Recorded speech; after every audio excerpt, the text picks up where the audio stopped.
John chapter 19, starting in verse 17. Carrying his own cross, he went out to the place of the skull, which in Hebrew is called Golgotha. There they crucified him, and with him 2 others, one on each side, with Jesus in the middle. Pilate also had a notice posted on the cross. It read, "Jesus of Nazareth, the King of the Jews." Many of the Jews read this sign because the place where Jesus was crucified was near the city, and it was written in Hebrew, Latin, and Greek. So the chief priests of the Jews said to Pilate, "Do not write the King of the Jews, but only that he said, 'I am the King of the Jews.'" Pilate answered, "What I have written, I have written."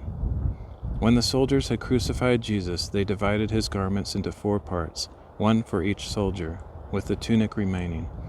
It was seamless, woven in one piece from top to bottom.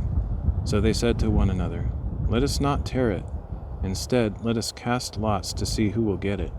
This was to fulfill the scripture, "They divided my garments among them, and cast lots for my clothing."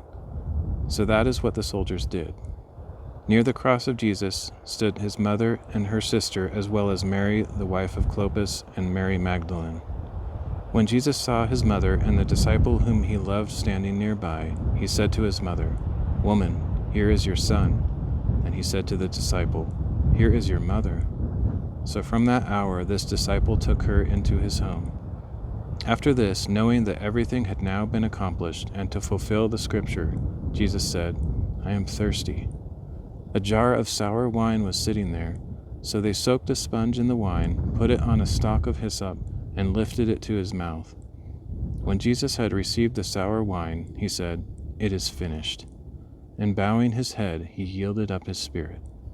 It was the day of preparation, and the next day was a high Sabbath. In order that the bodies would not remain on the cross during the Sabbath, the Jews asked Pilate to have the legs broken and the bodies removed. So the soldiers came and broke the legs of the first man who had been crucified with Jesus, and those of the other. But when they came to Jesus and saw that he was already dead, they did not break his legs. Instead, one of the soldiers pierced his side with a spear, and immediately blood and water flowed out. The one who saw it has testified to this, and his testimony is true. He knows that he is telling the truth, so that you also may believe. Now these things happened so that the scripture would be fulfilled, "Not one of his bones will be broken." And as another scripture says, "They will look on the one they have pierced." Afterward, Joseph of Arimathea, who was a disciple of Jesus, but secretly for fear of the Jews, asked Pilate to let him remove the body of Jesus. Pilate gave him permission, so he came and removed his body.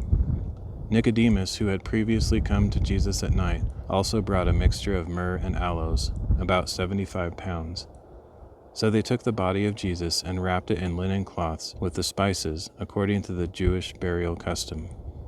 Now there was a garden in the place where Jesus was crucified, and in the garden a new tomb in which no one had yet been laid.